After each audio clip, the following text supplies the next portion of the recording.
Yeah, I think we all want at times a no cost morality or a stance that we can have that makes us feel good or righteous without Mm. having to sacrifice a whole lot or do it have any life change. And I think you see that on the right.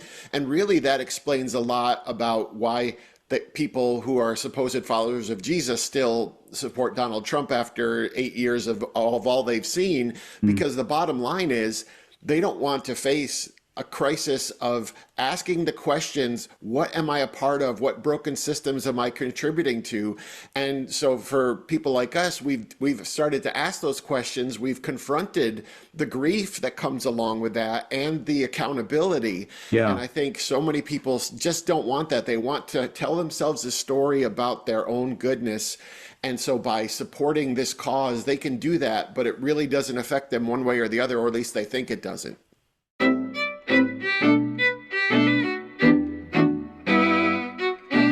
All Hey, right. John. Hey, buddy. It's really nice to see you again. Before we launch here, just tell me how have you been? It's been a while. I mean, I forget Yeah, where it we last has. saw each other. Maybe up on a rooftop in New York or in a bus or I don't know where. Yeah, quite a while ago. Things are going well as we can in kind of the times we find ourselves, buddy. But just continue to write and speak and do what I can, and Yeah. feeling good, healthy, and Jen and the family are great. So nothing to complain about there. So I'm very pleased. Yeah, same thank you, here. man. I Good. don't know. Yeah, we're all good. So I'm going to announce who you are and do all that good stuff, and then we'll launch. Okay. Okay, this is In Conversation with Frank Schaeffer, and I am Frank Schaeffer, and this is a podcast. And we go live through YouTube and various other places, and then repeats on podcasts everywhere, and Substack, and all the rest of that. My guest today is John Pavlovitz, and John is a friend of mine. Um, and I don't use that in a Hollywood sense of like everybody's my friend. No, everybody's not my friend. John is a friend. And he's a writer and pastor and activist from Wake Forest, North Carolina. And he's the author of many books, many of which I have pitched and promoted using my social media over the years. And here's another one um, well, no, here's one that he did before that I got involved with in terms of pitching. If God is love, don't be a jerk. And another one, A Bigger Table. And now his new book, which is out today. This is literally the launch day. So we are honored to have John on. And the title is Worth Fighting For, Finding Courage and Compassion When Cruelty is Trending. And that's a really great title. So why don't we just start with the title, John? Thank you for writing a new book. And it's about, I think, 153 pages or so. It's not a huge tome. And I won't say it's an easy read because that sounds condescending and diminishes the book. It's not an easy read. It's a hard read in the sense that it's on a hard subject, which is our present climate that tends towards a lot of evil and a lot of things being done in the name of Christianity, which aren't Christian, which is sort of your subject. But let's just talk about the history of the book before we get into it. Where did this book come from in terms of your own journey, what you're responding to? You deal with mortality early in the book. You faced some mortality issues yourself with surgery for a brain tumor a little while ago.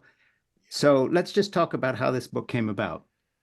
Sure, it's good to be with you, my friend. And yeah, the book's been a while in coming. It's been really a product of me being fortunate enough to travel the country and meet people and to hear their stories. And I see myself, as I've said, a collector of stories, a war correspondent, if you Mm. will, and listening to the patterns of what people share. And really, it's been an exhaustion from really, 6, 7, 8 years of just relentless urgency and all sorts of human rights emergencies that we've needed to respond to, the grieving of the pandemic, and trying to figure out how to be an encouragement, how to speak to those specific areas.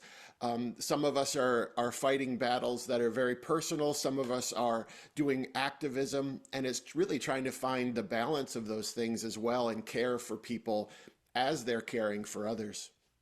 Yeah, let me set your book up by reading some things to you. I read the book, every page, every word, and I have pulled some quotes out in terms of my own preparation that I think If I was your publicist, I'd be using these to kind of give an idea of the scope of the book. Let me just start with something early in the book from, I think it's page 9. In other words, the GOP is unwell, and lots of good, already hurting people see it clearly. They understand the gravity of these moments for our nation, and they are rightly terrified by the lack of accountability. Men and women already prone to depression and anxiety, often driven to despair, even without extenuating circumstances, now also have objective data that make the hopelessness quite sensible. I just think that's a terrifically well put point of yours. And it's one that I just want to dive into here a minute, because we hear about all these mental health issues for young men and women related to phone use and all the rest of it. And I know you're on board with that and you understand that trajectory as well. But this is different. You're talking about the kind of thing my wife Jeannie and I have discussed, where sometimes we just feel down and we feel low. And it is that sort of impending doom sense of where our major political party on the Republican side of things has gone and becoming this kind of authoritarian shadow of its former self. That's right. And it's really a depressing situation. So I've never seen anybody actually kind of address that as a mental health issue. So talk about that a little bit. Well, Frank, as someone who's been really open about his own, crisis and difficulties with depression, that was always helping people understand that I didn't need actual reality to give me those, those feelings. But now we have a whole generation of people. We have millions of people who are intelligent and they're informed and they're reasonable and they're looking at something that is irrational and unreasonable and completely predatory. And they're trying to figure out how people around them that they grew up respecting, loving, worshiping alongside, how they have fallen for this. And so there's this disbelief that you're trying to love people who seem completely disconnected from the reality that you're living in. And so how do you function in that? How do you keep an even keel emotionally? And then how do you enter a world every day where you have to rub shoulders with these people? Because over and over, the theme of the Sure. book is really, these are political and theological issues, but more than that, they're relational. And that's where they settle. They settle in our families and friendships and churches, and trying to figure out those relational fractures. That's at the heart of a lot of this, I think. Yeah, and I think the big disconnect too, that you've just mentioned families in that list, but just dwell on that a little longer. The whole idea of a journey spiritually away from perhaps the way one was raised, something that I've experienced, as you know, and I've written about. That's right. But it goes a step further here because I don't know how to put this. It's really Alice through the looking glass stuff. It is a mirror world where it's not a disagreement anymore. You really now believe that there are people in your life who are significantly delusional Mm, and are involved in conspiracy theories to a level where they literally do not subscribe to reality in a way we mean it, and in a very basic way. I'm not talking political philosophy. I mean, just basically what is real. That's truly disturbing. and that's right. And then to try to figure out what is the balance between my convictions and my relationships? I think Mm. we're always in those tensions, but now we're in profoundly a place where to really affirm the things that we believe in, it's almost an antithetical relationship with people that we love. And so I'm always sort of wrestling with that. I know you are. And I have been someone who for years has fought with and for my faith tradition simultaneously. Mm. And that goes for now family. When are we fighting for relationships? And when do we have to realize that relationship is really right now, there's a wall there, and we need to move our energies into something else, whether that's alternative community, whether that's the work that we're doing. So there are so many people who are feeling a sense of homelessness, whether in their families, their church, their country. Yeah, I'm reading another passage from Worth Fighting For, um, Finding Courage and Compassion When Cruelty is Trending, which is John's new book, released today. Here's a passage, and this is going to take a little longer, John, because I just really like Sure. this to sink in. This is from page 52. For a while, there have been warnings of a coming civil war in this country, but that is inaccurate. Such an image implies aggressive physical combat. It evokes images of brother killing brother in bloody, acrid battlefields, a brutal and violent hand-to-hand battle waged in close quarters. But those are likely not the rules of engagement in our coming struggle. What's increasingly clear to me is that a relational Cold War is far more likely. That the coming season in America will be marked by emotional distance where closeness once existed. It will be made of empty chairs and blocked social media accounts and separate holidays and protracted non-communication. It will be a widening divide created by profound moral incompatibilities, revealed in ways that would not have existed in any other circumstances. I suppose this is a bittersweet gift. In a way, pulling back the curtains of decorum and phony civility, allowing us to see people's hearts with clarity. We can no longer hide behind the stories we thought were true about those we love and share life with, and about the place we live. We are showing what sides we are on and what hills we're willing to allow relationships to die on. And that's from page 52. And I think it's, again, a beautifully crafted paragraph. The writing is lovely, but unfortunately, it evokes a truth that I think is really grounded in the reality we face. And I think it shows a lot of wisdom on your part. And also, by the way, hats off to you for not going into a sensational deep dive on the Civil War subject, but rather really looking at the reality of what faces us rather than, the usual kind of alarm bells just to sell another book. I think what you've said really seems very real and true to me. You want to talk a little bit about that? Sure. I think the news will always give us the sort of that loud incendiary imagery, and for me it's a much quieter experience and a much sadder experience, really, Yeah. because underlying all of this is a tremendous amount of grief that we're all Mm, doing. mm, And that was something early on that I wanted to address in the book, that there are people who were grieving people we lost in the pandemic. We're not even able to really process any of that. We had to just move on. But then we're grieving our loss of our image of America or the church or our families.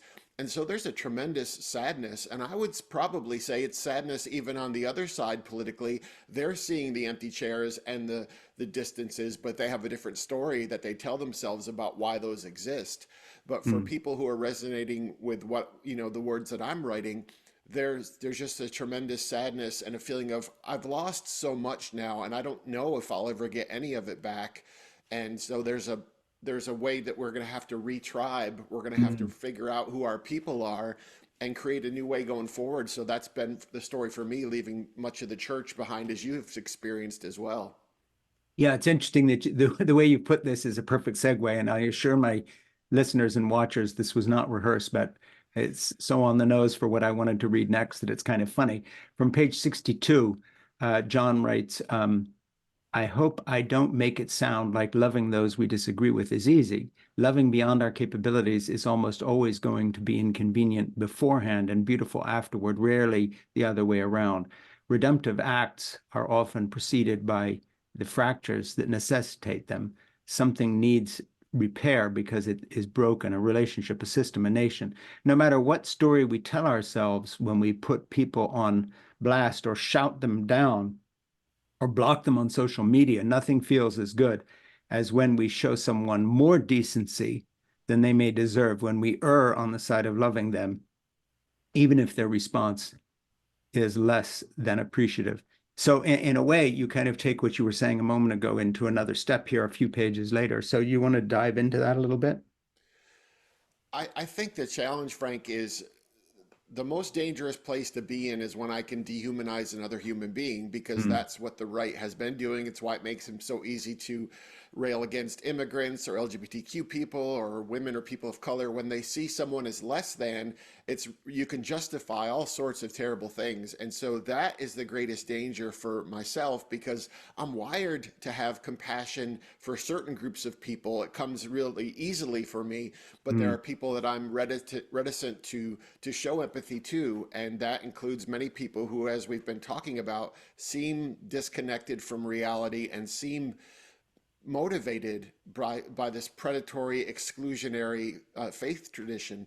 Mm, And that's where I'm trying to make sure that I don't dehumanize them to the point that I dismiss dismiss the inherent goodness that is in each human being, and mm, somehow that I show the best of myself in these conflicts, in these disagreements, mm, which is almost impossible because the turbulence is so great and so constant that we really don't get a rest from it.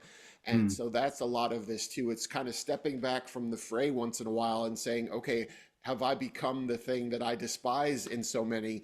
And can I be a person of dignity and humanity while still fighting? Can I be loud and loving at the same time? Yeah. Yeah, it's interesting because you on page 75 you write, years ago I sat on a panel discussion on quote progressive Christianity. The host's first request of the panelists was to describe what progressive Christianity meant to them. My new friend, it was new back then, not Yeah. anymore. You guys know each other a long time. My new friend, Reverend Vince Anderson, took the mic and said, quote, let's be clear, progressive Christianity is just Christianity. We are Christians and we are processing our knowledge and understanding, end quote. And then you add, we could have stopped there. So that's interesting. You quote Vince because I interviewed him. I think I was on my last podcast last week or a couple of weeks ago. Oh, And my oldest granddaughter came up for uh, Easter dinner this weekend and said, hey, I just watched your interview with Vince. She was on the road with us. You remember Amanda out there on the yep. bus for the Common Good tour. She was the person doing all the arranging of where to park and motels and restaurants and all the Yes. rest. So she knew Vince well and loved the fact I just interviewed him. So it's a nice circle here between a granddaughter and my friend John Pavlovitz and Vince Anderson. But I love that you quote him in the book. Well, for me, it was one of those moments where I just remembered, and for someone who does what I do, having come to sort of some national recognition, being a pastor with views that maybe pastors they hadn't heard a lot of pastors espouse, there's been, this question of, are you representing the religious left or progressive Christianity? And at that time, I sort of was, but now I've moved to a place where I just represent myself. And these are Mm-hmm. one person, one flawed and failing human being trying to answer these existential questions.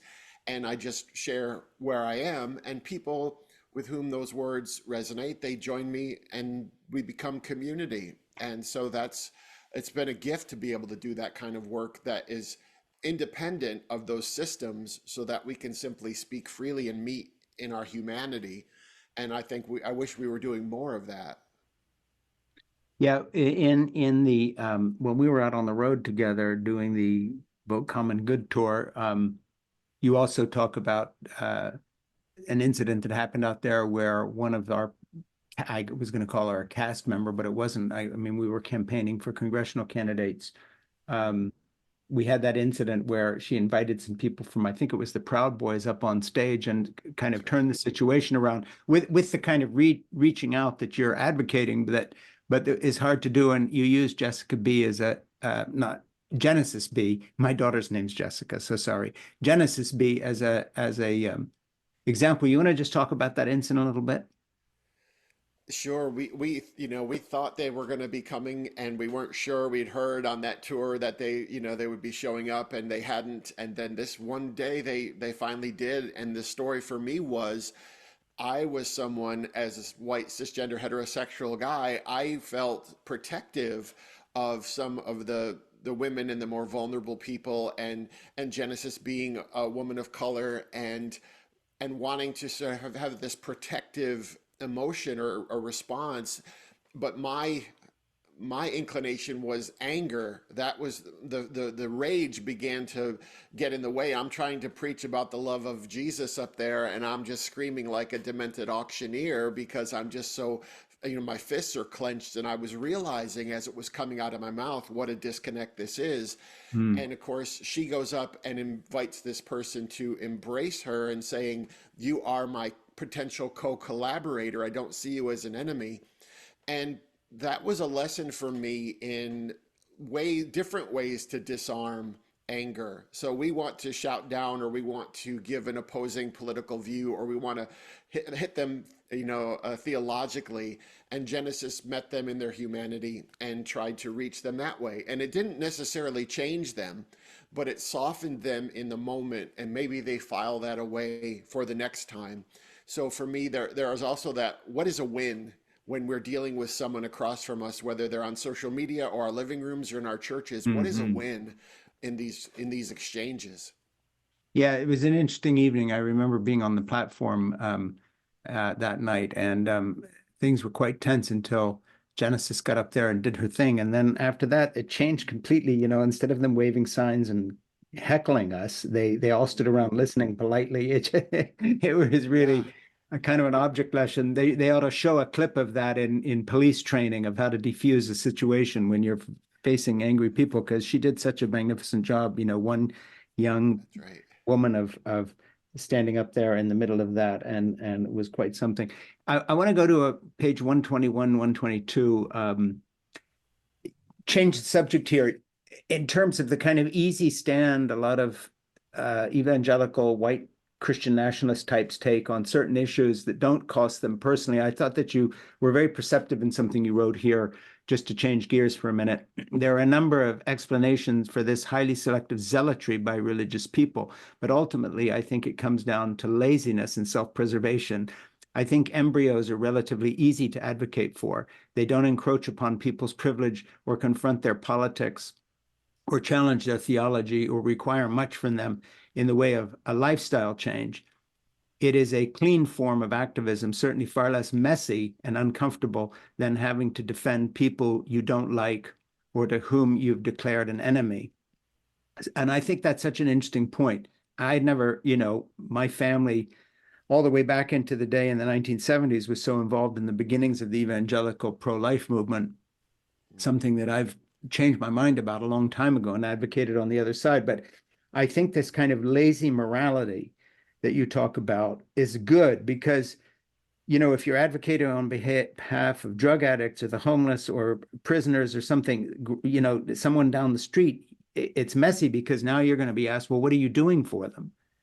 That's right. Very much like the Republicans who want to ban all abortions, including the abortion pill, and are now starting to come for contraceptives. And then you ask, well, where are the Republican policies to help women who do want to have children stay at home with that child if they choose to, parental leave, help their partner to assist them, pay for something, and then all of a sudden silence. It's crickets.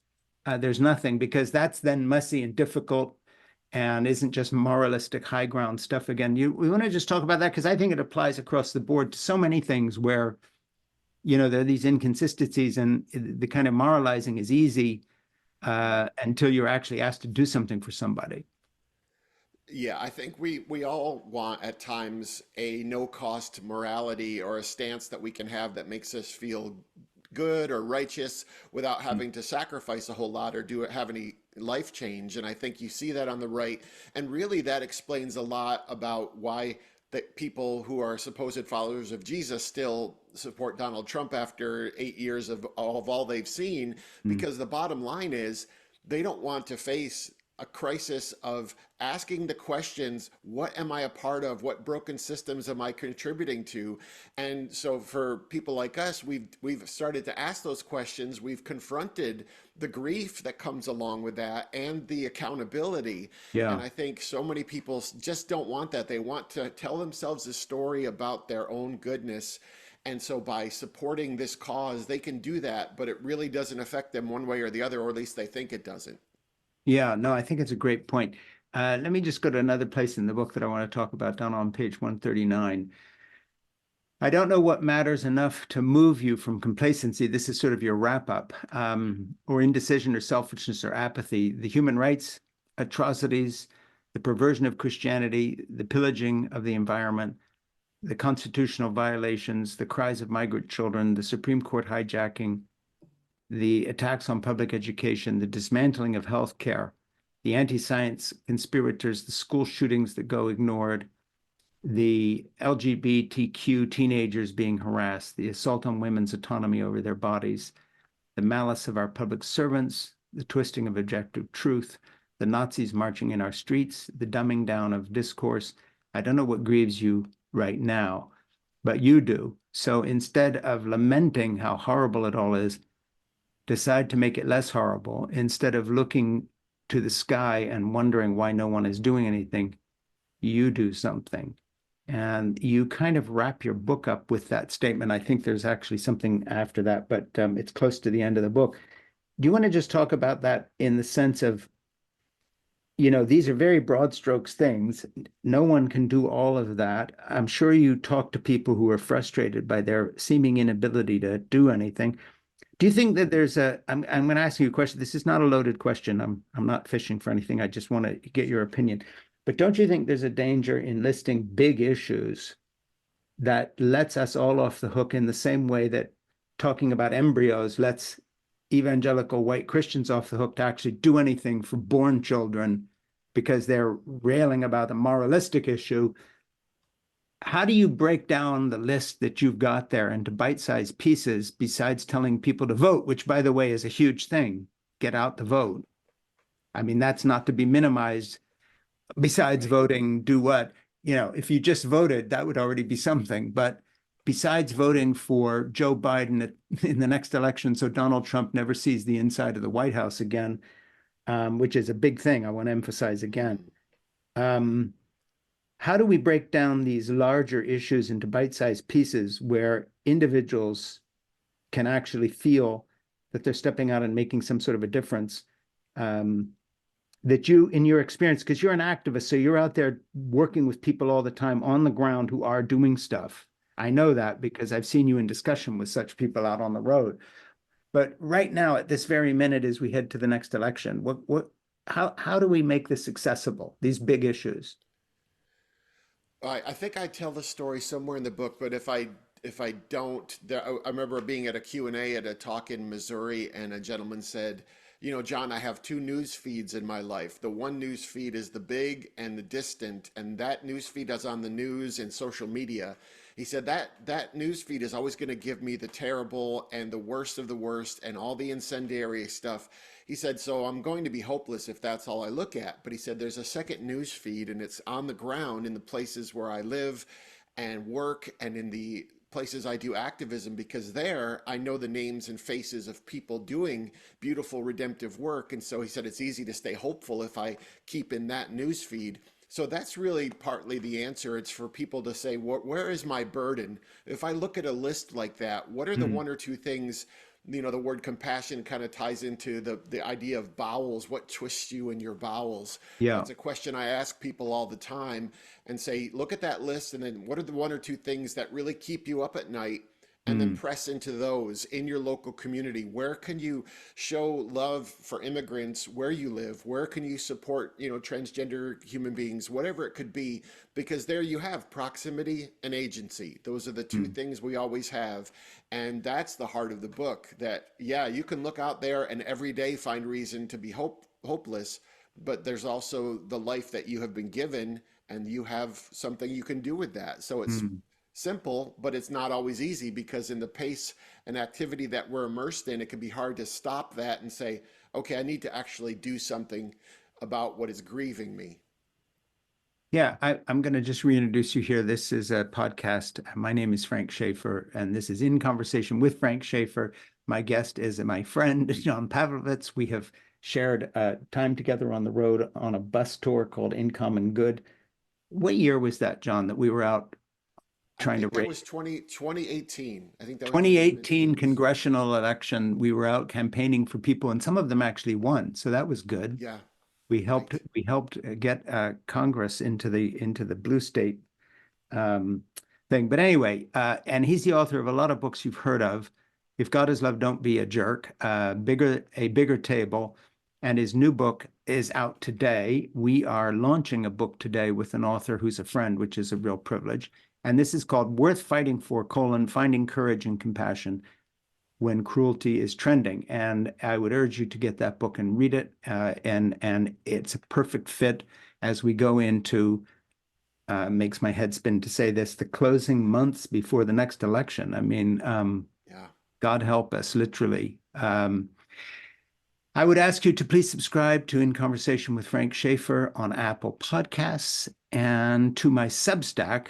I would ask you to subscribe to that. It has to be said at frankschaeffer.substack.com. And by the way, we do not raise funds, but if you want to support us and click the subscribe button there, you will help us because it gives us a handle on things. By the way, John, just to go off completely off subject here for a second, I've been using Facebook for many years. I post all sorts of stuff there, and I have many followers as you do.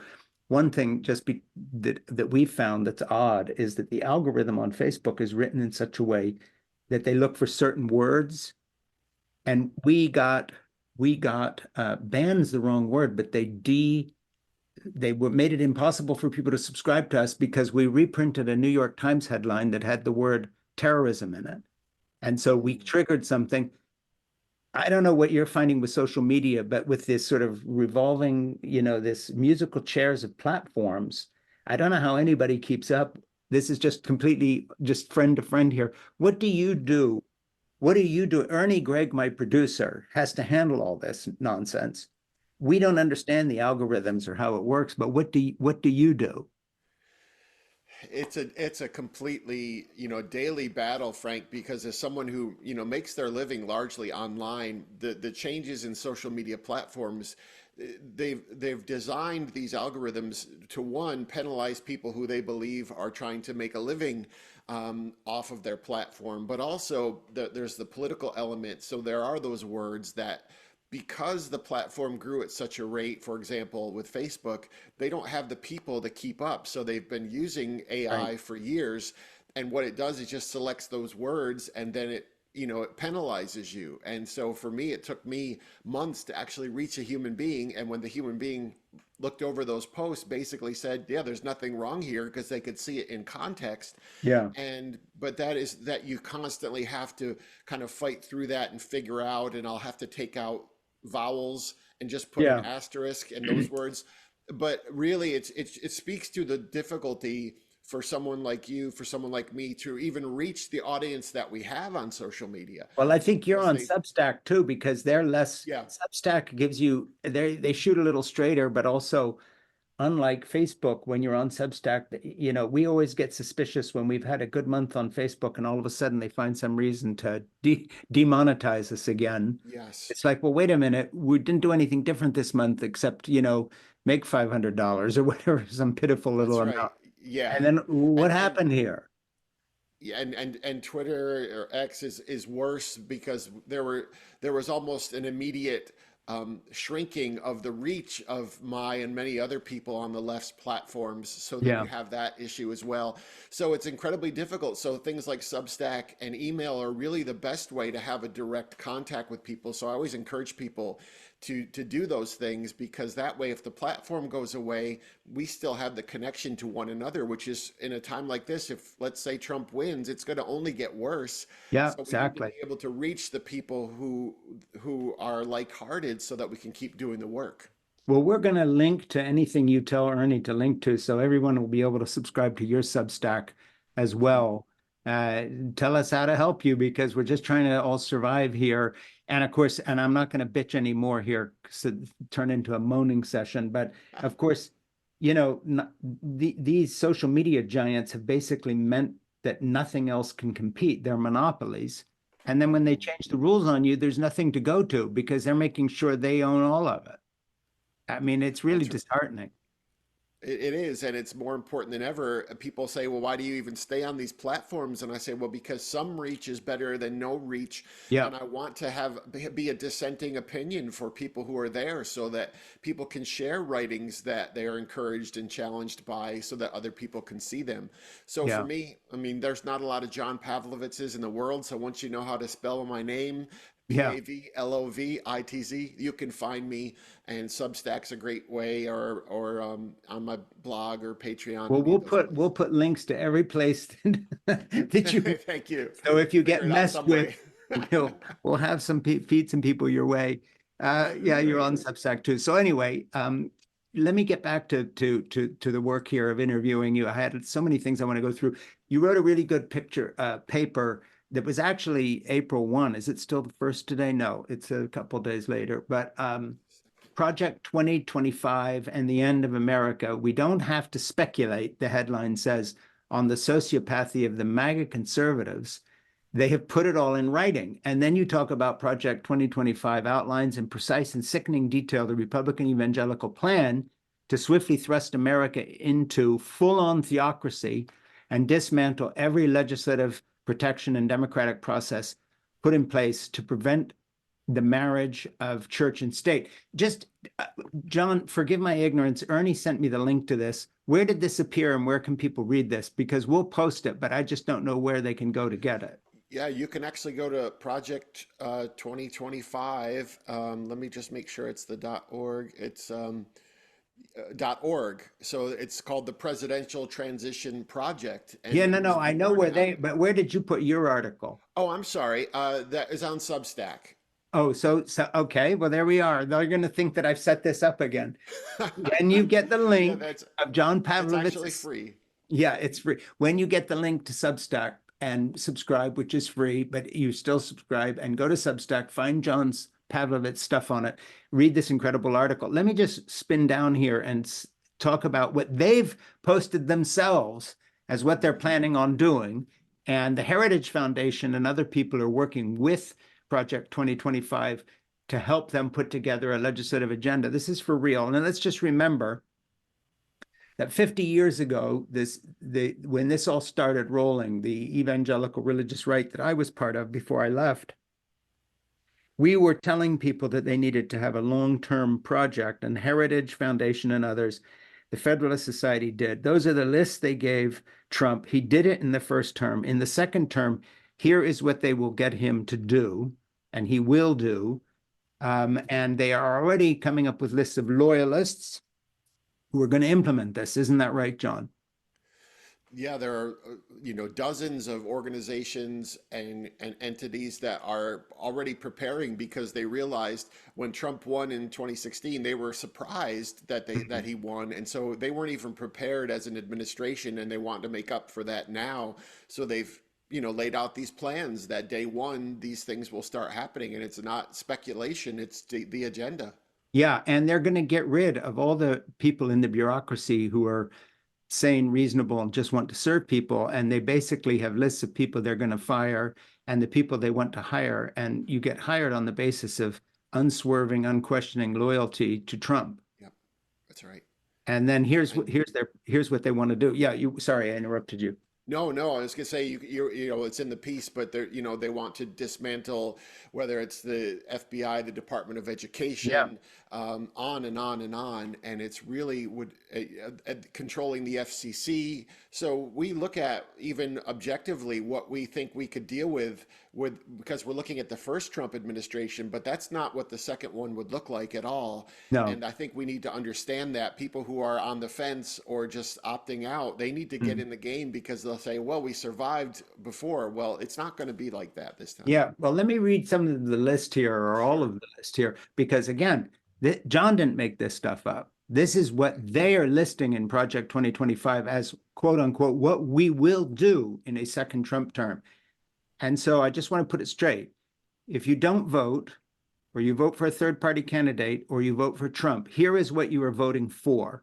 Okay, I'm going to say it one more time. If you don't vote for Joe Biden and Democrats on every ticket, whatever your hesitancy, whatever your disappointment, whatever you think about Gaza and Israel, I don't care. If you don't vote for Joe Biden and every single Democrat running, here is what you are voting for. Here's the list.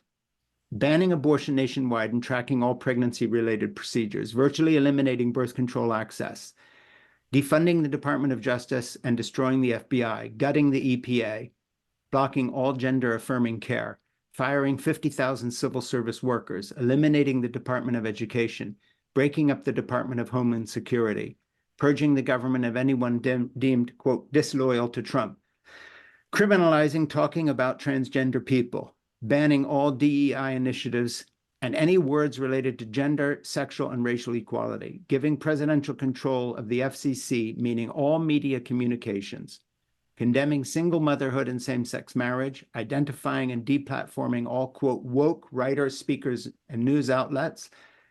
Business organizations, however, it defines the term installing their president, that's Donald Trump, permanently.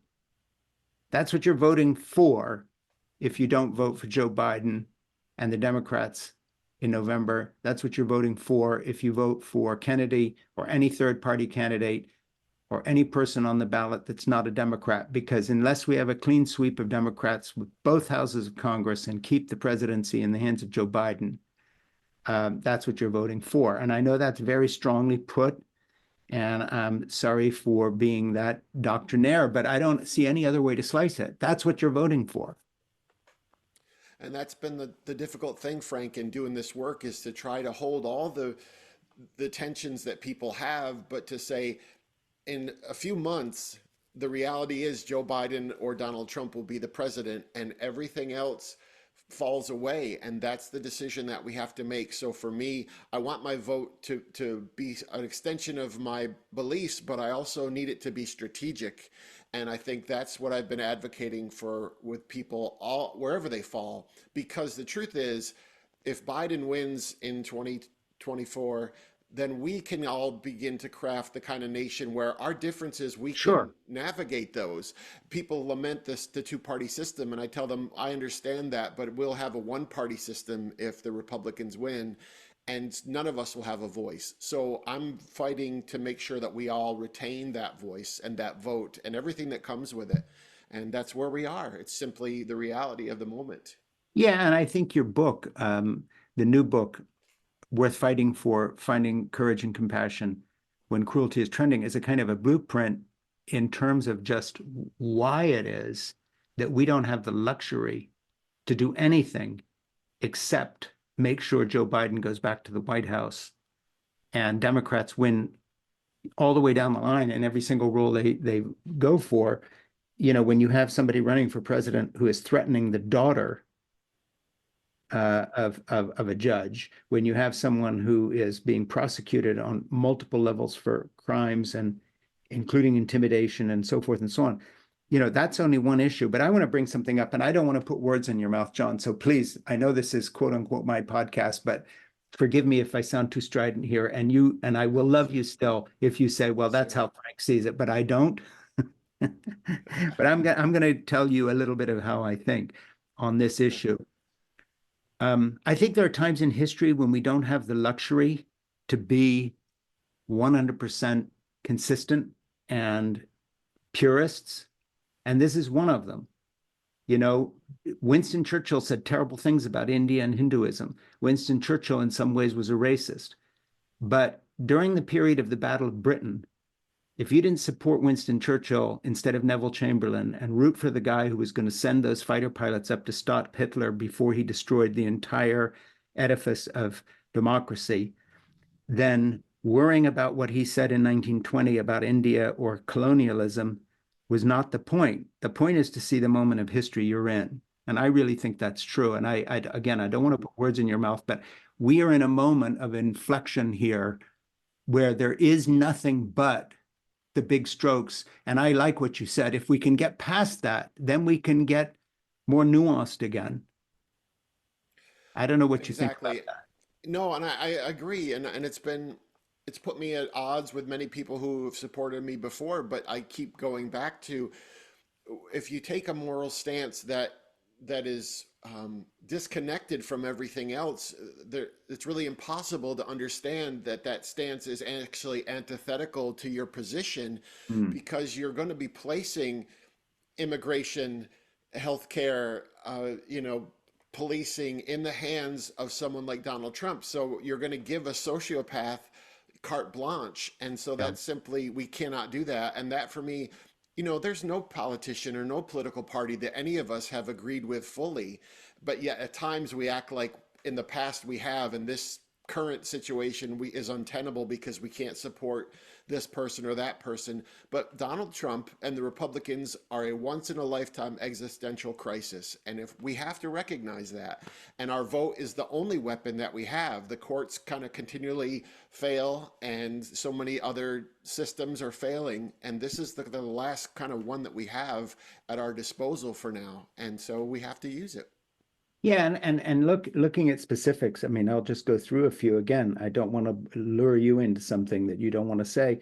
And these are not things that I have 100% certainty about or anything else most of the time, but it's my strong inclination to be frank because you have a following and your book is important and people watch this. And please do subscribe to John on Substack, etc. But it seems to me, for instance, one can disagree heartily with the support that we give Israel in their conflict with the Palestinians, and one can be horrified by what West Bank settlers have been doing in stealing land and murdering Palestinians, as I am.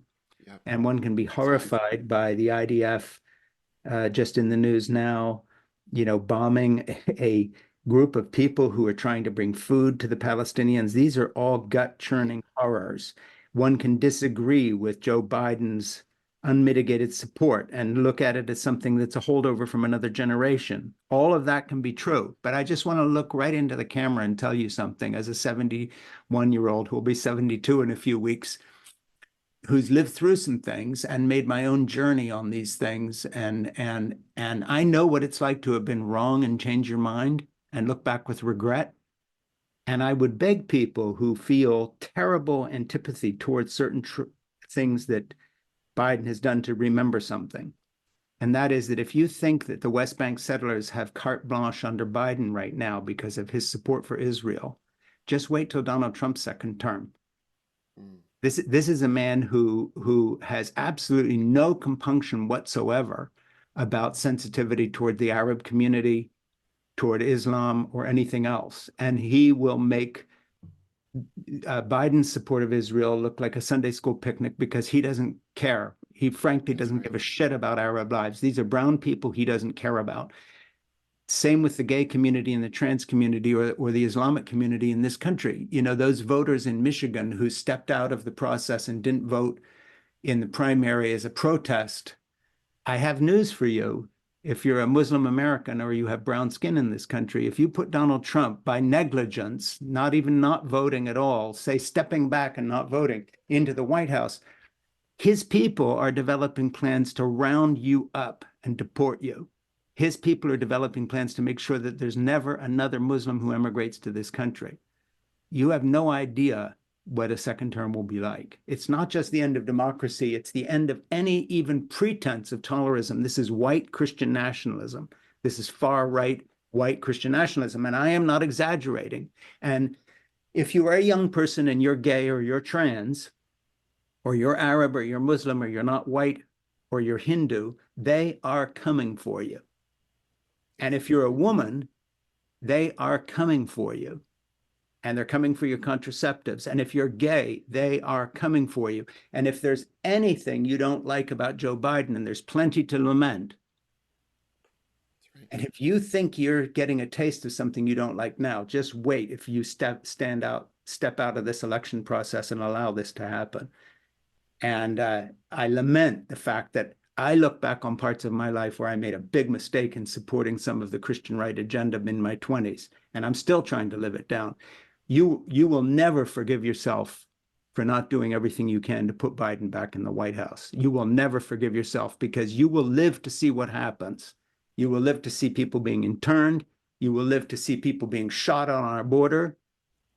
And I'm not exaggerating. You will live to see militias unleashed on border control. You will live to see chaos when it comes to civil rights. That's what the next Trump term will look like. And you can watch every podcast I've ever made and you will never hear me being this doctrinaire about anything. But this one I'm right on. And I promise you what I'm telling you is not an exaggeration. And that's just from my heart. And John, I'm not going to make you sign on to that at all. Give your version of that or say that I've gone, I'm exaggerating. Well, Frank, for me, the bottom line is this. I talk to people every day and try to have reasonable conversations. And I simply ask them, what group of people do you think will be made lives will be made better by a Trump administration, who will be safer, who will be more seen, who will have greater human and civil rights. And I can't think of any community that will benefit, and specifically already vulnerable, marginalized communities. And as you Yeah. said, Trump has no benevolent instinct at all. And so I'm really trying to make sure that we protect one another so that into 2025 we can begin the work of really addressing all of these terrible things. But again, we will not have the option to do that later. And people talk about blowing it all up. And I just remind them of when some people said, let's blow it all up in 2016. That's how we ended up with a weaponized Supreme Court and women losing body autonomy. So I just don't want to be cavalier about anyone else's existence. And that's the danger here. Yeah, my producer, Ernie Gregg, just sent through this little note saying, to paraphrase John Pavlovitz, our future is worth fighting for. And if you let Trump win, you'll be knocked out of the fight forever. Well said. Well paraphrased. There we are. That's why Ernie gets the big Yeah, bucks, that's right. which is a joke, by the way. But anyway, let's head towards our wrap up, but not too quickly here. I want to just talk again a little bit about the book. Talk about who you hope to have read your book, because Worth Fighting For, Finding Courage and Compassion When Cruelty is Trending is a kind of a must read for the moment. It's a very topical book because this is it. It's an outline of the fight we are in now, between now and November. Who did you write this book to? And I can't ask you the response you're getting because it's coming out today. Today's the publication date. But I know it comes out of your own wealth of experience as a hands-on activist who gets out there and does what you're telling people to do. So are there any young people who still read out there who will read your book? I know that sounds like some crazy old guy talking, but the very people who might step out and not vote, or folks who feel marginalized, whatever, how do we get people to really read this and take seriously what you're saying? Well, I've been trying to make sure that through social media channels, I'm able to reach them through video and other ways, because you're right, there is an increasing, lack of actually opening up a book or seeking out a book. So that's what I want to have happen, is for people to read these things. And really it's meant to be, I said, a hug around the neck and a kick in the behind, whichever you're needing at the time. I want it to be something where I do speak to protecting your own health, because no one's going to prioritize it. All of us activists and advocates and allies, we face that. There's a depletion to this work, but also to realize that some people don't have the option to rest from urgency. And so we have to keep resting and then pressing in and doing the work that needs to be done. And as you've said eloquently, we've got a few months to make sure we don't get it wrong. And because millions and millions of people will inherit whatever we give them. And so that's what I want people to do after they read this book, and say, what do I want to leave to people who come after me?